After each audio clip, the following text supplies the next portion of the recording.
Unit 3 service business. Chapter number 11 types of banks. அதாவது வங்கிகளுடைய வகைகள் என்னென்னு பார்க்கலாம். இன்ட்ரோடக்ஷன்.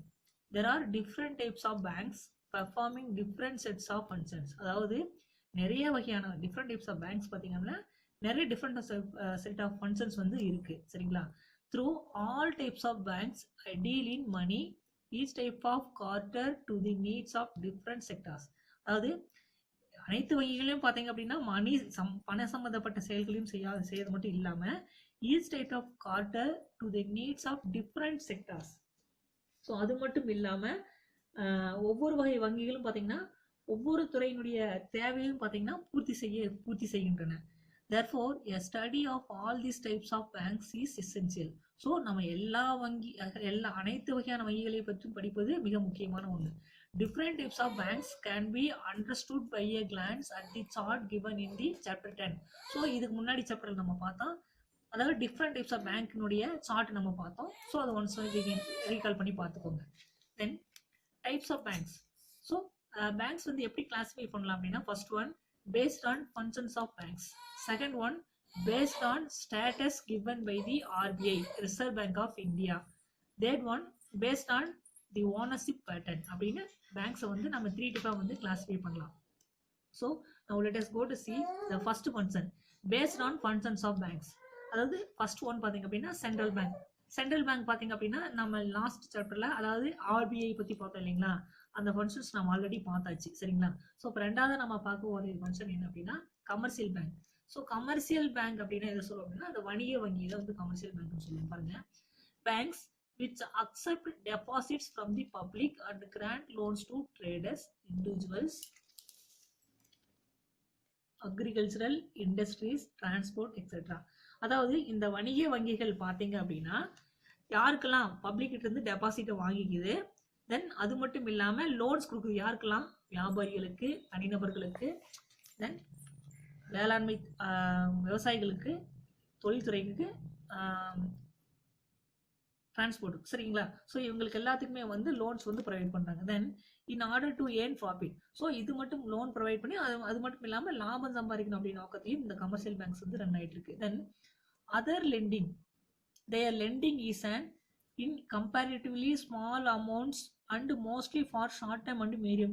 அதே மாதிரி பார்த்தீங்கன்னா கொடுக்கக்கூடிய லோன் பார்த்தீங்க அப்படின்னா ஷார்ட் டேர்ம் ஸ்மால் அமௌண்ட்டாகவும் கொடுக்குது. அதே மாதிரி லோன் பார்த்தீங்கன்னா ஷார்ட் அண்ட் மீடியம் பீரியடுக்கு மட்டும்தான் லோன் வந்து ப்ரொவைட் பண்ணிட்டு இருக்காங்க. They also provide other services like remittance of funds, safekeeping of valuables, collection of checks, issue of letters of credit, etc. So இந்த வங்கிகள் பார்த்தீங்க அப்படின்னா மற்ற ஒரு சில சர்வீஸும் பண்ணுது. என்ன பண்ணுது? ரெமிட்டன்ஸ் ஆஃப் ஃபண்டை வந்து இது பண்ணி கொடுக்குறது, மாற்றி கொடுக்குறது. Then safe keeping of valuables, அதாவது லாக்கர் ஃபெசிலிட்டிஸ் ஏற்படுத்தி கொடுக்குறது, கலெக்ஷன் ஆஃப் செக் கலெக்ஷன் பண்ணுறது, issue of letter of credit கொடுக்குறது. ஸோ இந்த மாதிரியான ஆக்டிவிட்டிஸும் வந்து பேங்கிங் வந்து செய்கிறாங்க. Then they operate with a head office in and a network of branch offices spread throughout the country. So ஒரு ஹெட் ஆஃபீஸும் அதுக்கப்புறம் கீழே பிரான்ச்சஸ் ஆஃபீஸும் செயல்படுத்தி ரன் பண்ணிட்டு இருக்காங்க இந்த மாதிரியான commercial banks. Then they also issue guarantees to businessmen. So இவங்க பார்த்தீங்க அப்படின்னா வணிகர்களுக்கு உத்தரவாதத்தையும் வந்து கொடுக்குறாங்க. தென் when a business or industrialist buy machineries on credit or apply for a big contract, bank agreement guarantees that in case the customer fails to bank will make the payment. So பார்த்தீங்க அப்படின்னா industries எல்லாம் பார்த்தீங்க அப்படின்னா அந்த வணிக முதலாளிகள் பார்த்தீங்க அப்படின்னா மெஷினரிஸ், அதாவது நியூ டெக்னாலஜி எல்லாம் வருது அப்படின்னா அது வாங்குறதுக்கு போதுமான அளவு பணம் இல்லைங்கிற சுச்சுவேஷனில் ஸோ இந்த பேங்க் பார்த்தீங்க அப்படின்னா லோன்ஸ் ப்ரொவைட் பண்ணி அதன் மூலமாக அந்த மெஷினரிஸ் வந்து பர்ச்சேஸ் பண்ணுறதுக்கு நிறைய சப்போர்ட் எல்லாம் பண்ணுறாங்க. Then the examples of commercial banks என்னென்ன அப்படின்னு பார்த்தோம் அப்படின்னா State Bank of India, Karur Vysya bank, Standard Chartered bank. So these are all the examples of commercial banks. Second நம்ம தேர்டாவது நம்ம பார்க்கக்கூடிய விஷயம் என்ன அப்படின்னா development banks. So development bank அப்படின்னா என்ன சொல்லுவோம் அப்படின்னா தமிழில் வளர்ச்சி வங்கிகள் அப்படின்னு சொல்லுவோம். சரிங்களா? ஸோ பாருங்க, huge finance secured for investment, expansion and modernization of big industries and others are granted by a separate type of banks called development banks. அதாவது டெவலப்மெண்ட் பேங்க் அப்படின்னா என்ன சொல்லுவோம் அப்படின்னா அந்த வளர்ச்சி வங்கி தான் அவங்க வந்து டெவலப்மெண்ட் பேங்க் சொல்லுவோம். ஸோ இவங்க பார்த்தீங்கன்னா huge finance secure for investment, அதாவது அதிக அளவில் பெரிய லெவல்ல பாத்தீங்கன்னா இன்வெஸ்ட்மெண்ட் பண்றதுக்கு இந்த பேங்க் எல்லாம் வந்து சப்போர்ட் பண்றாங்க. Then and modernisation of big industries and other granted by a separate types of banks called development. So இந்த மாதிரி விரிவாக்கம் செய்வதற்கும் நிதிகளை வந்து பெரிய அளவில் கொடுக்கறதுக்கும் நவீனமயமாக்கல் செய்வதற்கும் நிதியளிப்பது தான் இந்த வளர்ச்சி வங்கியினுடைய முக்கிய பணியா இருந்துட்டு இருக்கு. They are also called industrial banks. So இந்த வங்கிகள்ல பாத்தீங்க அப்படின்னா தொழில்துறை வங்கிகள் அப்படின்னு சொல்லி நம்ம அழைக்கலாம். சரிங்களா? The objective of development banks is not profit. So இந்த டெவலப்மெண்ட் பேங்க் மோட்டிவ் பாத்தீங்க அப்படின்னா அப்ஜெக்டிவ் பாத்தீங்க அப்படின்னா not for profit motive. So இவங்க வந்து ப்ராஃபிட் சம்பாதிக்கணும் அப்படிங்கிற நோக்கமே இவங்களோட நோக்கமாகல.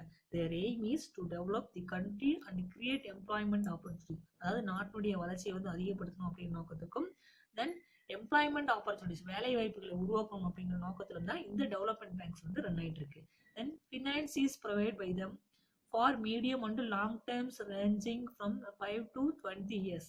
அதாவது இவங்க கொடுக்கக்கூடிய கடன் பாத்தீங்க அப்படின்னா 5 to 20 வருஷத்துக்குள்ளார வந்து கடன் வந்து கொடுக்குது. Development banks do not accept. So development banks do not accept deposit from the public. அதாவது பப்ளிக் கிட்ட இருந்து எந்த ஒரு தொகையும் டெபாசிட்டா வந்து வாங்கிக்கிறது இந்த டெவலப்மெண்ட் பேங்க்ஸ் கிடையாது. சரிங்களா? They subscribe the shares and debentures of the industries. So அது மட்டும் இல்லாம இந்த வங்கிகள் பாத்தீங்க அப்படின்னா அந்த தொழிற்சாலைகளுடைய பத்திரங்கள் கடன் பத்திரங்கள் வந்து முதலீடு செய்கின்றன. They provide technical and managerial consultancy services to industries.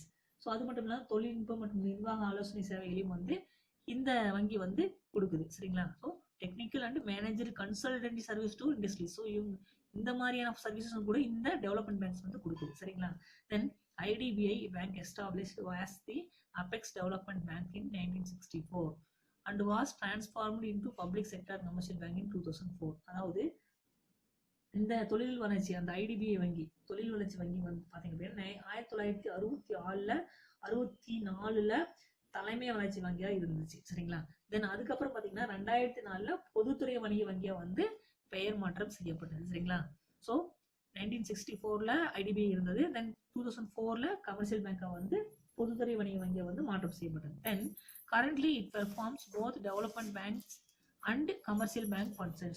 So இது பாத்தீங்க அப்படின்னா தற்போது எப்படி செயல்படுதுன்னா தொழில் வங்கியாகவும் வணிக வங்கியினுடைய வங்கியாகவும் வணிக வளர்ச்சி வங்கியாகவும் இது வந்து செயல்பட்டு வந்துட்டு இருக்கு. Its name changed into IDBI bank limited in 2008. அதுக்கப்புறம் 2008 பாத்தீங்கன்னா இந்திய தொழில்நுட்ப வளர்ச்சி வங்கியாக ஐடிபிஐ வந்து பெயர் மாற்றம் செய்யப்பட்டது. Then when a development bank is established for the development of agricultural industry, it is called agricultural development bank. So அது மட்டும் இல்லாம வேளாண்மை தொழில்துறை வளர்ச்சிக்காக ஒரு வங்கி நிறுவப்பட்டதால் இது விவசாய வளர்ச்சி வங்கி எனவும் அழைக்கப்பட்டது. National bank for agriculture and rural development is such a bank. So அந்த வேளாண்மை மற்றும் கிராம வளர்ச்சிக்கான தேசிய வங்கியாகவும் இந்த வங்கி வந்து for national bank for agriculture and rural development NABARD என்று சொல்லக்கூடிய வங்கியோட இந்த வளர்ச்சி வங்கியும் வந்து செயல்படுகிறது. சரிங்களா? ஸோ பாருங்க examples are industrial finance corporation of India IFCI, then small industries development bank of India SIDBI, Mudra bank. So அதாவது for the development of micro industries. So அந்த குறுந்தொழில்களுடைய குறுந்தொழில்கள் மைக்ரோ இண்டஸ்ட்ரீஸ் வந்து வளர்ச்சி அப்படின்றதுக்காக இந்த முத்ரா பேங்க் வந்து லோன்ஸ் கொடுக்குறாங்க. ஸோ இந்த டெவலப்மெண்ட் பேங்க்ஸ் பார்த்தீங்க அப்படின்னா பொதுமக்கள் வந்து எந்த ஒரு வாய்ப்பும் பெறுவதில்லை, தொழிற்சாலைகளை வந்து ஊக்குவிக்கணும் வளர்ச்சியடை செய்யணும் அப்படிங்கிறது இந்த டெவலப்மெண்ட் மிக முக்கியமான நோக்கமா இருக்கு. சரிங்களா? So these are all example industrial finance, small industries, Mudra bank. So these are all banks for developing banks அப்படின்னு சொல்லலாம். சரிங்களா? நெக்ஸ்ட் பாத்தீங்க அப்படின்னா cooperative banks. So cooperative banks அப்படின்னா எதை சொல்லுவோம் அப்படின்னா கூட்டுறவு வங்கிகளை தான் கோஆபரேட்டிவ் பேங்க்ஸ் சொல்லுவோம். All cooperative banks in India are owned by its customers are members who are farmers, small traders and others. So இந்த எல்லாம் இந்தியாவில் இருக்கக்கூடிய அனைத்து கூட்டுறவு வங்கிகளும் அதனுடைய உரிமையாளர்கள் அதனுடைய கஸ்டமர்ஸ் யார் அப்படின்னா அதனுடைய மெம்பர்ஸ் தான் உங்களுடைய கஸ்டமர்ஸ். சரிங்களா? ஸோ அவங்க யாரெல்லாம் இருக்கலாம் அப்படின்னா ஃபார்மர்ஸாக இருக்கலாம், ஸ்மால் ட்ரேடராக இருக்கலாம். சரிங்களா? இவங்கெல்லாம் தான் அதனுடைய யாரெல்லாம் மெம்பராக இருக்காங்களோ அவங்க தான் அதனுடைய உறுப்பினர்கள். சரிங்களா? ஸோ அவங்களுடைய கட்டுப்பாட்டில் இந்த கோஆபரேட்டிவ் பேங்க்ஸ் எல்லாம் வந்து ரன் ஆகிட்டு இருக்கு. Then cooperative banks in India are either urban based or rural based. So இந்த கோஆபரேட்டிவ் பேங்க்ஸ் எல்லாம் பார்த்தீங்கன்னா இந்தியாவில் அர்பன்லேயும் இருக்குது, ரூரல். ஸோ நகர்ப்புறத்துலேயும் இருக்குது, கிராமப்புறத்துலேயும் இந்த கோஆபரேட்டிவ் பேங்க்ஸ் வந்து ரன் ஆகிட்டு இருக்கு. Rural cooperative banking structure in India has 3 tier structure. அதாவது இந்த ரூரல் கோஆபரேட்டிவ் பேங்கிங் பார்த்தீங்க அப்படின்னா இதனுடைய ஸ்ட்ரக்சர் பார்த்தீங்கன்னா 3 tier ஸ்ட்ரக்சராக இருக்குது. பார்த்தீங்க அப்படின்னா ஷார்ட் டேர்ம் லோன்ஸ் வந்து 2 tiers, அதாவது 3 tier ஸ்ட்ரக்சரில் பார்த்தீங்கன்னா ஷார்ட் டேர்ம் லோன்ஸ் கொடுக்குறது, அண்ட் 2 tier ஸ்ட்ரக்சரில் பார்த்தீங்கன்னா லாங் டேர்ம் லோன் கொடுக்குறது தான் இந்த ரூரல் கோஆபரேட்டிவ் பேங்கினுடைய ஸ்ட்ரக்சர்.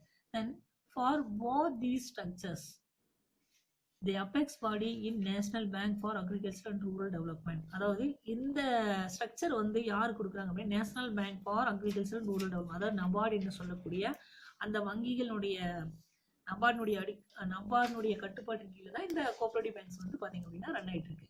ஆல் கோஆபரேட்டிவ் பேங்க்ஸ் இன் Tamil Nadu R registered under Tamil Nadu cooperative society. So தமிழ்நாட்டில் இருக்கக்கூடிய கோஆபரேட்டிவ் பேங்க்ஸ் பார்த்தீங்கன்னா தமிழ்நாடு கோஆபரேட்டிவ் ஆக்ட் 1983 படி அதன் கட்டுப்பாட்டின் கீழ் செயல்படுகிறது. They are controlled by both RBI and state government. So இது எல்லாமே பார்த்தீங்கன்னா RBI கண்ட்ரோல்லையும் தென் ஸ்டேட் கவர்மெண்ட் கண்ட்ரோல்லையும் தான் இந்த கோஆபரேட்டிவ் பேங்க்ஸ் வந்து ரன் ஆகிட்டு இருக்கு. Their foremost objective is providing service to its members for rural and agricultural development and not for profit earning. So உங்களுடைய objective பார்த்தீங்க அப்படின்னா சர்வீஸ், அதாவது மெம்பருக்கு வந்து சர்வீஸ் பண்ணுறது, தென் அக்ரிகல்ச்சர் டெவலப்மெண்ட் வளர்ச்சி, இதுக்கு தான் இந்த பேங்க் வந்து அதிக அளவு முக்கியத்துவம் கொடுக்குறத தவிர லாபம் சம்பாதிக்கணும் அப்படின்னு நோக்கத்தில் செயல்படுவது இல்லை. சரிங்களா? Then they are set up into towns and villages rather then cities. So டவுன்லேயும் செயல்படுது, வில்லேஜ்லேயும் செயல்படுது, சிட்டிலையும் செயல்படுது. Compared to the commercial banks they offer less variety of services. The bylaws do not permit all commercial banks activities. So commercial bank பார்த்தீங்க அப்படின்னா so பார்த்தீங்கன்னா லாபம் சம்பாதிக்கணும் அப்படிங்கிற நோக்கத்தில் செயல்படுது அவங்க. ஆனால் இது பார்த்தீங்கன்னா இந்த கோஆபரேட்டிவ் பேங்க்னா பைலா படி செயல்பட்டு வருது. சரிங்களா? Then national cooperative development corporation, national cooperative development corporation NCDCன்னு சொல்லக்கூடிய அந்த established in 1963 is providing loans and grants to state governments. அதாவது இந்த NCDC என்ன பண்ணுங்கன்னா 1963 எஸ்டாப்ளிஷ் பண்ணாங்க. இதனுடைய நோக்கம் பார்த்தீங்க அப்படின்னா loans and grants to state government கொடுக்குறது ஃபார் ஃபினான்சிங் கோஆபரேட்டிவ் சொசைட்டிஸ். சரிங்களா? ஸோ ஸ்டேட் கவர்மெண்ட் இருக்கக்கூடிய அந்த கோஆபரேட்டிவ் சொசைட்டி வந்து ஃபினான்ஸ் பண்ணுறது. Then NCDC concentrates on projects like water conservation. So எதுக்கெல்லாம் இந்த NCDC எதுக்கெல்லாம் வந்து கான்சன்ட்ரேஷன் பண்ணுறதுன்னா water conservation, irrigation, agri insurance, rural sanitation etcetera. அதாவது நீர்ப்பாசன சேமிப்பு, நீர்ப்பாசன முறை, அந்த வேளாண்மை காப்பீடு, கிராமப்புற துப்புரவு போன்ற இந்த மாதிரியான திட்டங்களுக்கு வந்து இந்த NCDC வந்து சப்போர்ட் பண்ணுறாங்க. For examples of cooperative banks பார்த்தீங்க அப்படின்னா national agriculture cooperative marketing federation of India limited, அதாவது NAFED அப்படின்னு சொல்லக்கூடியது வாஸ் செட்டப் இன் 1958 செட்டப் பண்ணுது and registered under the multi state cooperative societies act. அதாவது இந்த தேசிய வேளாண் கூட்டுறவு பார்த்தீங்க அப்படின்னா NAFED அப்படின்னு சொல்லக்கூடியது, அதாவது தேசிய வேளாண் கூட்டுறவு சந்தைப்படுத்தல் கூட்டமைப்பு இந்தியா லிமிடெட் அப்படின்னு தமிழில் சொல்லுவாங்க. சரிங்களா? NAFED 1958 வந்து ஆரம்பிக்கப்பட்டது. இது பார்த்தீங்க அப்படின்னா மல்டி ஸ்டேட் கோஆபரேட்டிவ்ஸ், அதாவது இது பல மாநில கூட்டுறவு சங்கங்களுடைய சட்டத்தின் கீழ் இது வந்து பதிவு செய்யப்பட்டது இந்த NAFED. தென் Tamil Nadu state affairs cooperative bank head office Chennai, அதாவது தமிழ்நாடு மாநில தலைமை கூட்டுறவு வங்கி அப்படின்னு சொல்லக்கூடியது. இதனுடைய தலைமையகம் பார்த்தீங்கன்னா சென்னையில் இருக்கு. அடுத்து Madurai district central cooperative bank limited, அதாவது மதுரை மாவட்ட மத்திய கூட்டுறவு வங்கி அப்படின்னு சொல்லக்கூடியது. அடுத்தது Vatlagundu cooperative urban bank limited Dindigul, அதாவது வத்தலகுண்டு கூட்டுறவு நகர வங்கி லிமிடெட் அப்படின்னா இது எங்க இருக்கு அப்படின்னா வத்தலகுண்டில் இருக்கக்கூடிய அந்த திண்டுக்கல் மாவட்டத்தில் இருக்கு. சரிங்களா? நெக்ஸ்ட் பார்த்தீங்க அப்படின்னா ஃபாரின் பேங்க்ஸ், அதாவது ஃபாரின் பேங்க்ஸ் அப்படின்னா என்ன, வெளிநாட்டு வங்கிகள் அப்படின்னு சொல்லுவோம். So banks which have registered office in foreign country and branches in India are called foreign banks. அதாவது வெளிநாட்டில் பதிவு செய்யப்பட்ட அலுவலகத்தையும் இந்தியாவில் உள்ள கிளைகளை கொண்டிருக்கக்கூடிய வங்கி தான் நம்ம என்ன சொல்றோம் அப்படின்னா ஃபாரின் பேங்க்ஸ் அப்படின்னு சொல்றோம். These banks open their offices in big cities and port towns mostly. So இந்த வங்கிகள்லாம் பார்த்தீங்கன்னா எங்கே ஆரம்பிக்கிறாங்கன்னா பிக் சிட்டிலையும் போர்ட்லையும் துறைமுகம் இருக்கக்கூடிய இடங்கள்லையும் பார்த்தீங்கன்னா இந்த மாதிரி வங்கிகள் வந்து நிறுவப்படுது. Mostly they are serve the interest of the multinational companies. அதாவது இது யாருக்கு வந்து அதிக சர்வீஸ் பண்ணுதுன்னா MNCக்கும் அதில் உட்படக்கூடிய எம்ப்ளாயீஸ்க்கும் அந்த பிஸ்னஸ் இன்ஸ்டிடியூஷன் தான் இது அதிக அளவில் வந்து சப்போர்ட் பண்ணக்கூடிய வங்கிகளாக வந்து இந்த ஃபாரின் பேங்க்ஸ் இருக்கு. Their profitability is higher then Indian banks. இந்த வங்கிகளுடைய ப்ராஃபிட்டபிலிட்டி பார்த்தீங்க அப்படின்னா இந்தியன் வங்கியை விட பார்த்தீங்க அப்படின்னா அதிக அளவில் வந்து இருக்கு. இன் 2017 there were 42 foreign banks in India and all of them were scheduled banks. அதாவது 2017 பார்த்தீங்க அப்படின்னா இந்தியாவில் மட்டும் 42 ஃபாரின் பேங்க்ஸ் வந்து இருக்குது. சரிங்களா? ஸோ அதை எது கீழே அந்த ஷெட்யூல்டு பேங்க் கீழே செயல்பட்டு இருக்கு. they have to oblige both their home country banking regulations and RBI regulations. அதாவது இந்த வங்கிகள் எதன் கீழே கட்டுப்பாட்டில் செயல்படுது அப்படின்னா அந்த ஃபாரின் கண்ட்ரி அவங்க நாட்டில் இருக்கக்கூடிய அந்த கண்ட்ரினுடைய பேங்கிங் ரெகுலேஷனையும் ஃபாலோ பண்ணணும். அதே மாதிரி நம்ம இந்தியாவில் இருக்கக்கூடிய RBI ரெகுலேஷன் படியும் இந்த வங்கிகள் வந்து செயல்படணும். For examples of foreign banks பார்த்தீங்க அப்படின்னா பேங்க் ஆஃப் அமெரிக்கா, அதாவது இதனுடைய தலைமையகம் USA. பார்க்லேஸ் பேங்க், அதாவது இதனுடைய தலைமையகம் UK. டச் பேங்க், அதாவது இதனுடைய தலைமையகம் பார்த்தீங்கன்னா ஜெர்மனியில் இருக்கு. சரிங்களா? So this R all the foreign banks உடைய எக்ஸாம்பிள்ஸ்.